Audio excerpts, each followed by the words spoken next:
What do you do when everything has hit the fan at your church? We're going to talk about when your church should do an independent investigation. You're listening to the Healthy Church Staff Podcast. My name is Todd Rhoades. I'm one of the co-founders at Chemistry Staffing, and glad that you are listening here. You're saying, Todd, this is the Healthy Church Staff Podcast. Why are you talking about independent investigations? That doesn't sound very healthy. It's one of the things that I hear. I've really never even heard too much about independent investigations until the past few years. I think maybe one of the first times, maybe I'd heard it before, but one of the first times I think I heard about an independent investigation was back in the Willow Creek days when there was an independent investigation with Bill Hybels that was very public. And since then, there's been a lot of, if you've watched the news, it's really nothing new. Nothing surprises me anymore. But I mean, there's been a number of high-profile pastors, high-profile churches that all of a sudden, or maybe building over years, everything hit the fan. And there are calls for independent investigations. I can think of 4 or 5 just in the past couple years that I've heard of. And there seems to be a clamor and really some controversy inside when these crises happen inside the church. There seems to be a real hesitancy among church leaders to give up any authority, and they feel like, hey, we can handle this ourselves. And when our integrity is questioned, everybody does just want to stand up and say, no, we've got integrity. We can do this. We can do what needs to be done here. But in some instances, and actually in a lot of cases, you can't, just because the credibility of your organization, the credibility of your main leader, and the credibility of your church is up for grabs. And your integrity, honestly, is questioned.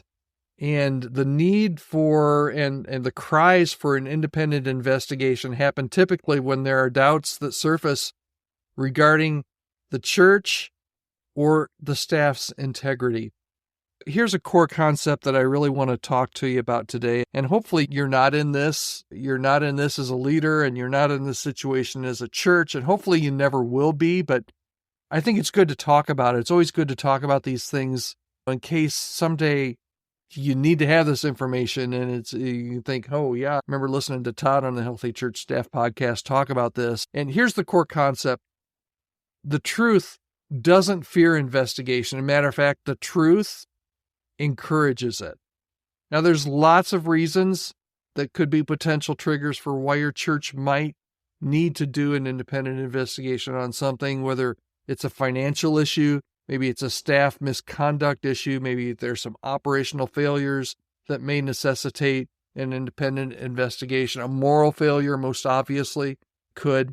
But the independent investigation can really bring some objectivity. It can bring some fairness and some transparency to the investigation if an investigation needs to be taken care of.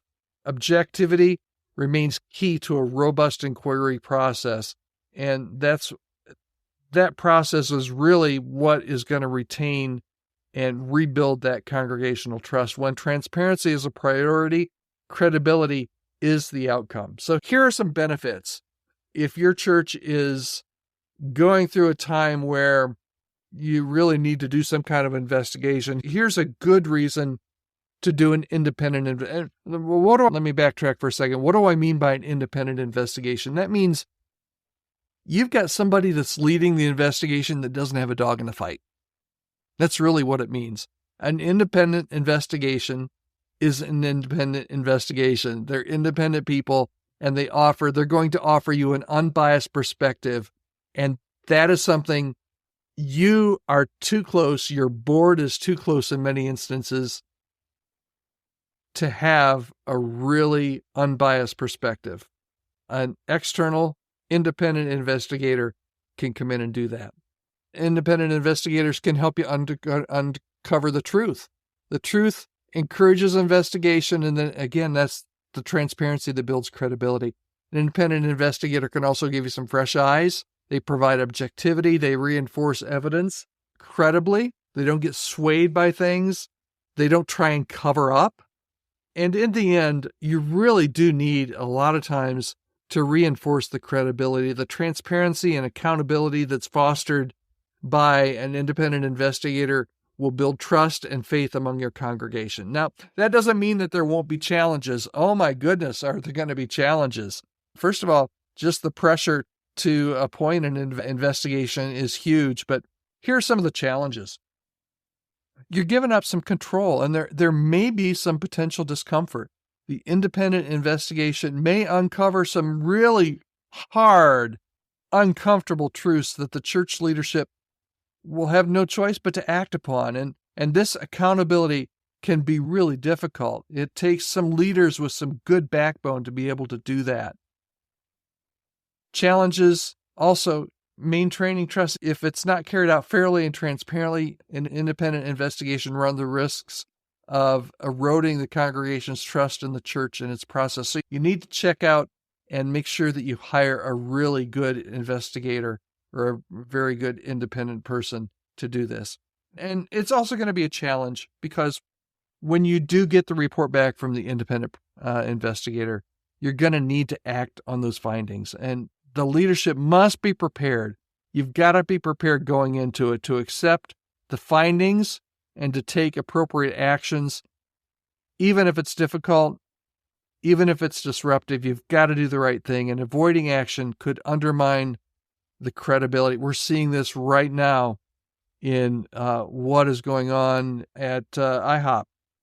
And I don't know if you followed that story or not, but a lot of that is, and this is one of the reasons I'm talking about it, is, should there be an independent investigation? Should there not be an independent investigation? And then if there is an independent investigation, is it really independent?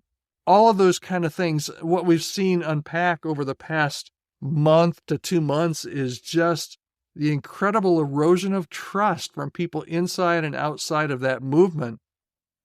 They're looking and saying, man, how do we get out of this now? All right, so tomorrow, this is a 2-part series. Tomorrow, we're going to continue our talk about the independent investigation, and we're going to talk about where in the world do you start? Where do you start? If you're in a really bad time, how do you know what to do? What's your first step? We're going to talk about that tomorrow. Hey, I'd love to hear your input on this. Maybe you've been a part of an investigation, an internal one that went bad.